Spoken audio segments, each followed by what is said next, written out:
प्रभु यीशु मसीह के नाम में आप सभी का स्वागत है। जीसस लवर 2M चैनल पर आज हम बात करने वाले हैं कि हम परमेश्वर द्वारा चुने गए हैं कि नहीं। कैसे जान सकते हैं? अगर आप परमेश्वर द्वारा चुने गए हैं तो आपके साथ कुछ ऐसी बातें होगी जो सभी के साथ नहीं होती हैं, और उनमें से 6 प्रमुख चीजें मैं आपसे आज शेयर करने जा रहा हूं। तो प्लीज इस वीडियो को अंत तक देखें और मेरे साथ बने रहिएगा और इसे शेयर भी कीजिएगा अपने मसीही भाई बहनों के साथ, ताकि उनकी भी उलझन दूर हो सके। पहली चीज जो आपके साथ होगी, अगर आप चुने हुए हैं तो आप दिव्य प्रकाश और स्पष्ट, जो कि याद रहे, ऐसे सपने देखेंगे जो कि आपको आते रहेंगे बार बार। क्योंकि सोकर उठने पर अक्सर हम याद करने की कोशिश करते हैं कि हमने सपने में क्या देखा, पर इस तरह के सपने आपको स्पष्ट तरीके से याद रहेंगे और आपको एहसास भी हो जाएगा कि यह साधारण सपना नहीं है।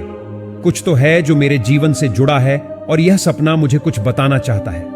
मेरे प्यारे भाई और बहनों, असल में सपनों की दुनिया हमें आत्मिक क्षेत्रों से जोड़ती है।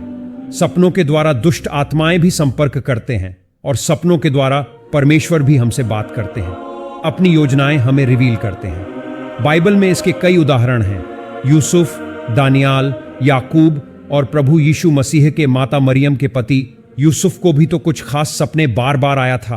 अगर आप परमेश्वर द्वारा चुने गए हैं तो दूसरी चीज जो आपके साथ होगी ही होगी, वह है अलगाव।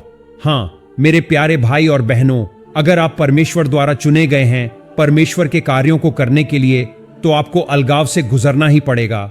लोग आपसे दूरी बनाने लगेंगे, आपसे धर्म के नाम में धिक्कारने लगेंगे, लोग आपसे अलग हो जाएंगे, दूर होने लगेंगे।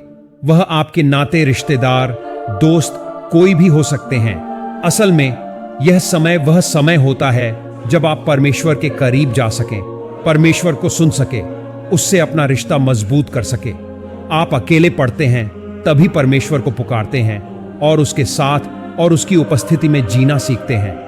आप सोचते हैं कि आप रिजेक्ट कर दिए गए हैं लोगों द्वारा, पर यह रिजेक्शन नहीं है, बल्कि परमेश्वर द्वारा कह दिया गया है आपको, ताकि आप और आगे बढ़ सके। परमेश्वर पर निर्भर होना सीखें, और परमेश्वर को बेहतर पता है कि आपके जीवन में आपको आगे बढ़ने के लिए किसकी जरूरत है और किसकी नहीं। इसीलिए हमारा खुदाबंद परमेश्वर असल में आपको प्रोटेक्ट कर रहे होते हैं, आपको उनसे अलग करके जो आपके जीवन में आपके पीछे रह जाने का कारण होते हैं या भविष्य में बन सकते हैं। तो अगर आप चुने हुए हैं तो अलगाव से, लोगों से अलग थलग रहने की परिस्थिति से गुजरना ही पड़ेगा। ऐसे में आप परमेश्वर के साथ अपना रिश्ता गहरा और मजबूत करने की कोशिश कीजिए, न कि डिप्रेशन की तरफ बढ़ना, अकेलेपन का शिकार हो जाना। क्योंकि आपको रचने वाला आपका पिता हर क्षण आपके साथ है। आप अकेले कभी हो ही नहीं सकते। तीसरी चीज जो आपके साथ होगी वह यह है कि आपको परमेश्वर और मनुष्य दोनों ही के फेवर मिलने शुरू हो जाएंगे। हां मेरे प्यारे भाई और बहनों, परमेश्वर की कृपा दृष्टि तो आपके ऊपर रहेगी ही। परमेश्वर उन मनुष्यों को भी आपके जीवन में जोड़ेगा जो आपके फेवर में रहेंगे, आपकी सहायता करेंगे, आपको पसंद करेंगे, अपनाएंगे जैसे कि आप हैं। चौथी चीज जो आपके साथ होगी वह यह है कि कुछ लोग आपके विरोध में रहेंगे, आपको नापसंद करेंगे। देखिए मेरे प्रियो, क्योंकि आप चुने हुए हैं और परमेश्वर खुदाबंद ने आपको संसार से अलग किया है, संसारिक जीवन से अलग किया है, तो आप अब संसार को पसंद आने वाले काम नहीं करेंगे। तो जो संसार के हैं वह आपको कैसे पसंद करेंगे? वह नहीं करेंगे, बल्कि वह आपकी प्रेजेंस में असहज महसूस करेंगे, आपसे दूर भागेंगे, या फिर आपके सामने या पीठ पीछे बुरा भला कहेंगे। कभी कभी तो मसीही होने में भी ऐसे लोग मिल जाएंगे जो कहेंगे कि अपने आप को बड़ा पवित्र समझता या समझती है। परमेश्वर क्या सिर्फ इसका है या इसके ही साथ है? क्या परमेश्वर हमारा नहीं है या हमारे साथ नहीं है? ऐसा इसलिए होगा कि वह उस अभिषेक को जो आपके ऊपर है खुद में नहीं देखते तो चढ़ जाते हैं।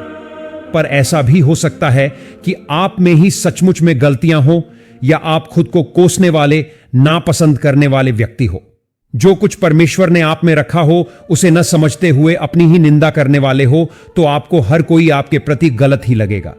या आप खुद ही गलत हो तो भी लोग आपसे दूर रहेंगे और आपको नापसंद करेंगे। तो पहले अपने आप को जांचें। अगर आप सही हैं फिर भी लोग आपको नापसंद करते हैं, तो समझ जाएं कि आप चुने हुए और संसार से अलग किए हुए हैं। और संसार आपसे बैर रखेगा ही। पर साथ ही साथ, जैसा कि मैंने तीसरे पॉइंट में बताया, कि आपके फेवर में रहने वाले, आपको पसंद करने वाले, आपको आगे बढ़ने में सहायता करने वाले लोगों को भी परमेश्वर आपके जीवन में जोड़ेंगे। पांचवी चीज जो आपके साथ होगी, अगर आप परमेश्वर द्वारा चुने हुए हैं, तो वह यह है कि आप हमेशा उठ खड़े होंगे, क्योंकि वचन कहता है, नीति वचन 24 अध्याय का उसका 16 पद में, क्योंकि धर्मी चाहे 7 बार गिरे तो भी उठ खड़ा होता है, परंतु दुष्ट लोग विपत्ति में गिरकर पड़े ही रहते हैं। तो मेरे प्यारे भाई और बहनों, क्योंकि आप चुने हुए हैं, इसलिए गिर भी गए, परिस्थिति कितनी भी बिगड़ गई हो, आपको परमेश्वर फिर से उठाकर खड़ा कर देगा। एक रास्ता बंद होगा तो परमेश्वर दूसरा खोल देगा, पर आप हर हाल में परमेश्वर के कार्य को करेंगे, कोई आपको रोक नहीं पाएगा। यह सब इसलिए नहीं होगा कि आप बहुत इंटेलिजेंट हैं या आप में कुछ खास बात है, बल्कि इसलिए होगा क्योंकि आप परमेश्वर द्वारा चुने गए हैं। छठी चीज जो आपके साथ होगी वह यह है कि आप वह देखना, सुनना, सूंघना और महसूस करना शुरू कर देंगे जो दूसरे लोग नहीं समझते हैं। आसान शब्दों में कहूं तो आपकी समझ शक्ति यानी कि डिजर्व करने की एबिलिटी बढ़ जाएगी। आप किसी को देखकर समझ सकेंगे कि वह किस इरादे से आया है, वह सकारात्मक है या नकारात्मक है, वह गॉड पर्सन है या गॉड है या दुष्ट है। कभी कभी कोई व्यक्ति सामने कुछ पर अंदर कुछ होता है, वह अपने मुंह से चाहे कुछ भी बोल रहा हो, पर उसके अंदर क्या है आपको महसूस हो जाएगा। सिर्फ व्यक्ति ही नहीं बल्कि चीजों या जगहों को भी डिजाइन करने की एबिलिटी आप में बढ़ जाएगी। कोई स्थान या चीज अगर दुष्ट प्रभाव में है तो आपको एहसास हो जाएगा कि इस जगह में या इस चीज में कुछ तो गलत जरूर है। मेरे प्यारे भाई और बहनों, और भी कई बातें हैं जो परमेश्वर द्वारा चुने हुए व्यक्ति के जीवन में होती हैं। मैंने आपसे 6 प्रमुख चिन्हों को शेयर किया है, क्योंकि वचन कहता है मत्ती अध्याय 22 का वचन 14 पद में, क्योंकि बुलाए हुए तो बहुत है परंतु चुने हुए थोड़े हैं। प्रभु यीशु मसीह के नाम में आप सभी पर सलामती, बरकत और आशीष बनी रहे। प्रभु आपको बहुत बहुत आशीष दे। जय मसीह की वीडियो अच्छी लगी तो एक लाइक जरूर कर देना, और प्रभु यीशु मसीह के नाम में कमेंट बॉक्स में जय यीशु मसीह जरूर लिखना। आमीन।